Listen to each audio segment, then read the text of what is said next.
I'm George Galloway, and I'm running for Mayor of London.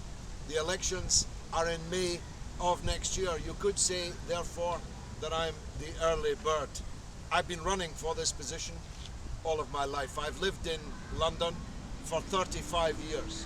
I regard London as my home, but like the majority of people in London, I didn't come from here originally, as is obvious from my accent. I'm in a position that many people are in London. We chose to come here. We chose to live here, to have our children here. Our children go to school here. We go to hospitals here. We use the tube and the buses here. We love London, but we know that London could be better. The principal reason for that is the eye-watering rents and house prices that have driven millions of Londoners to the edge. We are, with the exception of Monte Carlo, the most expensive rents and house prices in the world.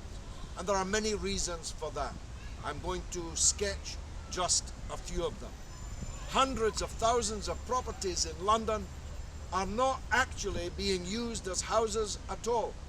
They are just safety deposit boxes for rich people from abroad who park their money here to keep it out of the gaze of the regulator, of the police, of the media in their own countries.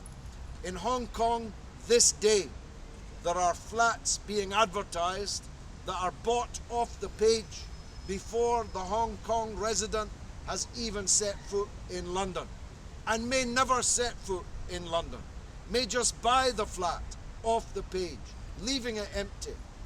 And so one of the powers that the mayor has that I will be exercising is this.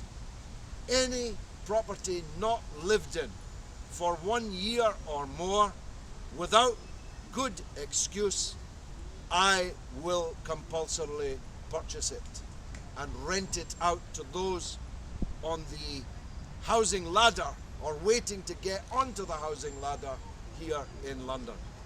That will concentrate the mind wonderfully. Some of these buyers may have just left the building as a result of that pledge, but it will make a very serious difference. And the second reason is that there is no appreciable, countable council house or social house building in London going on. In the last 12 months, just 70 council houses in the whole of London were built. 70. It's a joke when there are scores of thousands of people on virtually every waiting list. There's 40,000 on the waiting list in one London borough of Tower Hamlets alone, one that I knew well as a former Member of Parliament for Bethnal Green and Bow. If you multiply that, there's 1 million or more people on the council house waiting list and 70 houses built. Mrs. Thatcher committed many crimes in her period as the British Prime Minister, but one of the greatest of them was to order the sale of council houses without new build of new council houses to take their place. So, what do the people without council houses do? They're forced to chase rents, which, as I say, are increasingly eye-watering. So, one of the other powers that the London Mayor has is to refuse planning permission for new housing developments unless there is a given percentage of social houses being offered in the mix. Now, Ken Livingstone, when he was the mayor, we've only had 2 mayors, Ken Livingstone was the better of them. Even his policy of 50% of all new developments being social houses at affordable rents was never kept to. In fact, he achieved about 20%, though his policy was 50%. Boris Johnson's policy was 25% affordable houses, but he hasn't even attained half of that. In fact, if you look at the Battersea Power Station development being built and developed by a Malaysian conglomerate, the number of affordable houses in that mix is just 7%. And of course, Boris's definition of affordable houses is very different from yours and mine. My definition of affordable housing will be houses that are at 50% of the market value. And I'm going to make sure that there are no developments where there's not 50%. So that's the offer. 50% of all house building in London under my mayoralty will have to be affordable houses, and by affordable I mean 50% of the market rents. I believe that will reverse a position of social cleansing in London, with working class people being driven out of the city and the gentrification, the yuppification of area after area of London underway. I was in Tottenham on Friday night. Even in Tottenham, there are parts of Tottenham where ordinary working class people can no longer afford to live and are being driven away. So housing is my number one priority.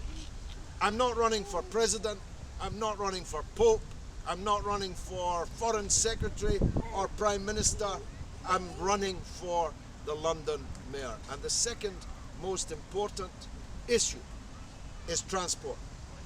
Now, I took a long time to get here because of the traffic congestion that is polluting the atmosphere, giving us some of the poorest air quality levels anywhere in the world, dangerous to our health.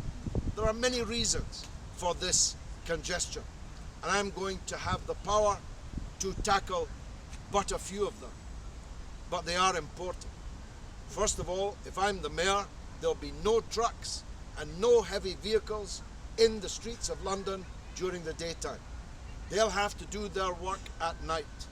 I appreciate that that will mean quite a culture change in London, but we can't have trucks and heavy vehicles killing cyclists, killing the air quality and causing congestion, which is economically and in every other respect extremely damaging. So from 8 o'clock in the evening until 8 o'clock or 7 o'clock in the morning, that's when the trucks and the heavy vehicles will be doing their deliveries. And the second reason for the congestion is that every other car in London now is a self-declared taxi. The London cab driver is the best trained, the best educated cab driver anywhere. They're being driven out of business, as are the minicabs. The Addison Lee cab that brought me here cannot stand up to this Uber juggernaut. Why? Because all you need is an app on your telephone and hey presto, you're a cab driver. Nobody knows if your car's insured. Nobody knows if you've got a criminal record. Nobody knows if you know one part of London from another. Nobody knows if you just got off the boat from Latvia or Lithuania or wherever people come from, and you wouldn't know the route to Speaker's Corner. In fact, our driver didn't know the route to Speaker's Corner, and he was a black cab driver. But when Uber get their way, and you see what their way means when the tube drivers are on strike. When the tube drivers are on strike, Uber's prices tripled, just like that. 300% increase in the fare yesterday or the fare tomorrow. Surge pricing, they call it. They can charge whatever they want, and once they put the black cabs out of business, once they put the mini cabs out of business, once they've got a monopoly, well, they'll charge what they want anytime that they like, and you won't be able to do anything about it. That's two of the things that I can do on public transport. I've only got time for one more area before I take your questions and answers, and it's the question of policing. I support the police. I believe the police are necessary. In fact, the people that are likely to vote for me in the largest number are the people who need the police the most. The poorest people, the working people, need the police the most.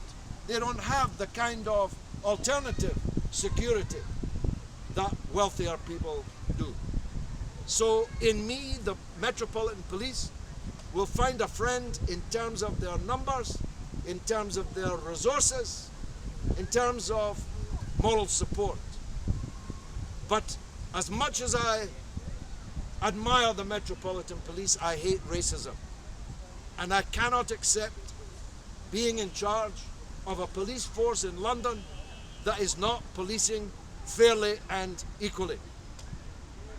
I am 26 times less likely to be stopped and searched as I leave this park than some of the people at the back of this crowd. And the only difference between me and them is that I've got white skin and blue eyes, and they do not. 26 times more likely to be stopped and searched if you're black. And if you're black and Muslim, well, frankly, we're off the scale. You might as well come out with your hands up and be searched before you go any further. We can't have a police force that polices Mayfair faster and better than it polices the Walworth Road. The response time, the seriousness with which crimes are treated have to be the same everywhere, whatever the colour of your face and whatever the colour of your collar. Which brings me to my last point. We have in London two police forces. We have a Metropolitan Police Force for everybody else and a City of London Police Force for the square mile, the corporation, as they call it, of the City of London. Now, I'll tell you this, if you pick somebody's pocket in Liverpool Street Station, you'll be behind bars pretty quick as a pickpocket. But if you pick the country's pocket of millions, tens of millions, hundreds of millions, if you're a white-collar criminal operating in the City of London, and there have been quite a few of those, you might have noticed recently, your chances of ending up behind bars are practically zero. Last week I could have said literally zero, but they've just sent the first guy to jail. The crash happened in 2008, this is 2015, one guy's gone to jail, and only last week, and guess what? He was only one of the frontline infantry. None of his bosses knew that he was fixing the LIBOR rate to the fantastic benefit of his employer, but none of the employers noticed. It was only the guy on the front line who was doing the rigging. Well, if you believe that, I've got a bridge I can sell you just down by the river. So I'm going to try to force the merger of the City of London Police with a new Metropolitan Police Force that looks like London and that polices London fairly and equally. So, housing, transport, police. There are many other issues, but those are the three main issues on which I'm running to be Mayor of London. Thanks very much for gathering here today.